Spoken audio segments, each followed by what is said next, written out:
What exactly happens in Stave 1 of A Christmas Carol? Let's find out.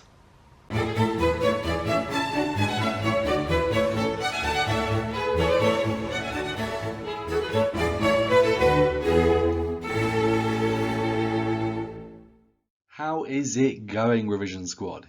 It's me, Liam, aka Mr. Knight, aka DystopiaJunkie, and this is me officially kicking off my A Christmas Carol revision series. And what better way to start than by summarising the book's first stave? The rest of the novella will follow in due course, but if I were to sum up the entire thing in one video, well, it'd be pretty long. Now you know the beg by now. If this video helps you out, please do let me know by liking, commenting and subscribing. And if you really want to make the most out of watching this video, grab a pen and some paper so that you can make notes of the things I say as I go. Right, so the first stave, indeed the novella as a whole, begins in a really odd way. It tells us that Jacob Marley, Scrooge's business partner, is dead. Straight off the bat, ideas of death, ghosts and the supernatural can be seen. Now here's the thing, Marley's not just been dead for a random amount of time. He's been dead for exactly 7 years to this very day, which also happens to be Christmas Eve. Dickens is establishing a connection between the supernatural and Christmas, it seems. Now, was anyone particularly sad when Marley died? No, not really. Not even Scrooge. Speaking of Scrooge, it's then his turn to be described. And you know what? He's not a pleasant chap whatsoever.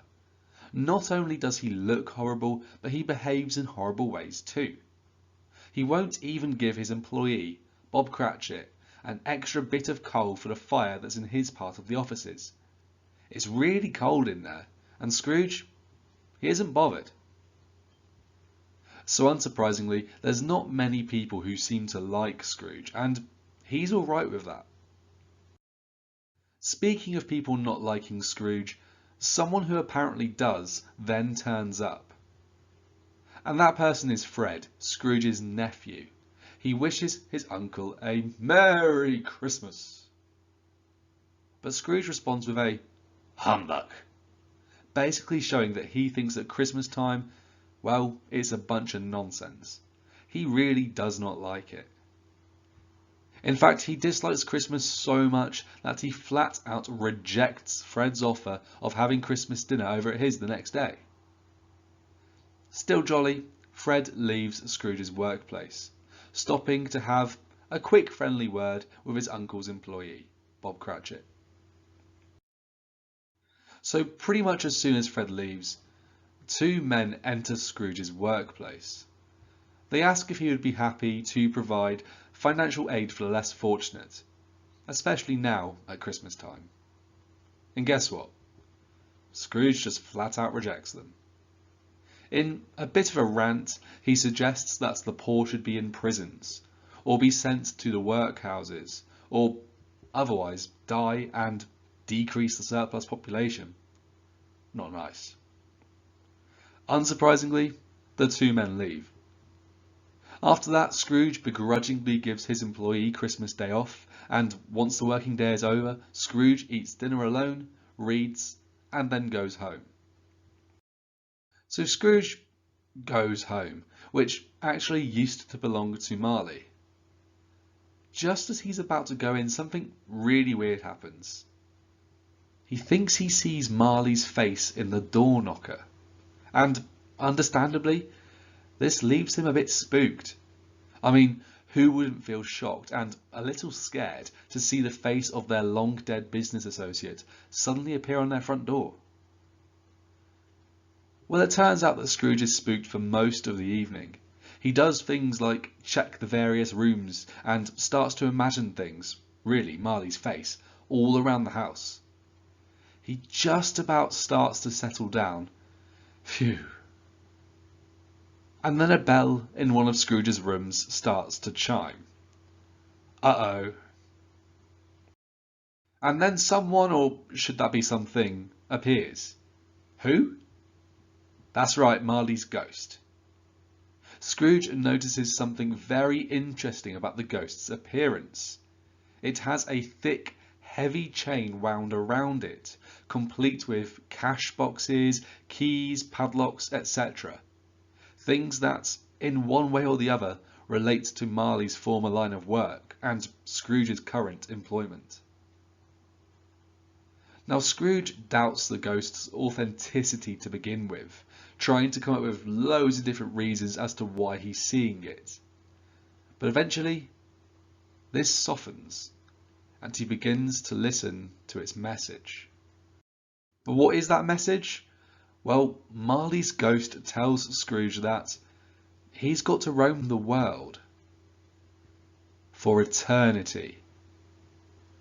He says that this is punishment for the greed and selfishness that he exhibited in life, which manifested itself in his, and therefore Scrooge's, line of work.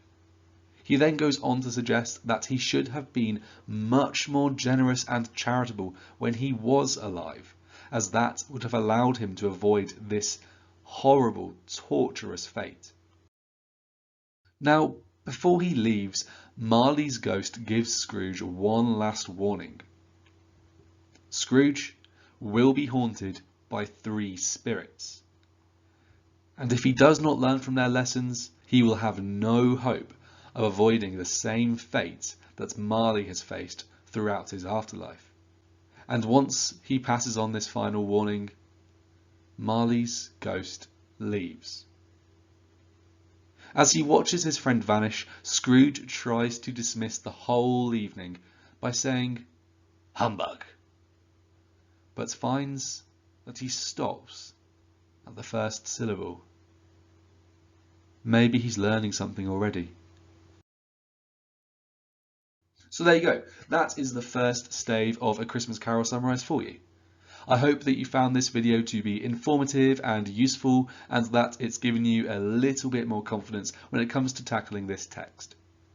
Please do like, comment and subscribe if you've made it this far, and remember that I hope you have an awesome rest of the day.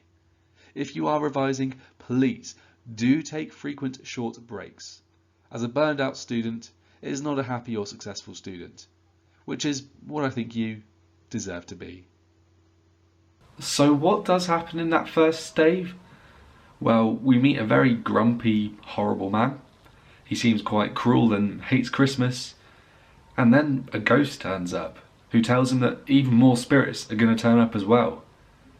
Spirits that might want to teach him a lesson or 2 or 3.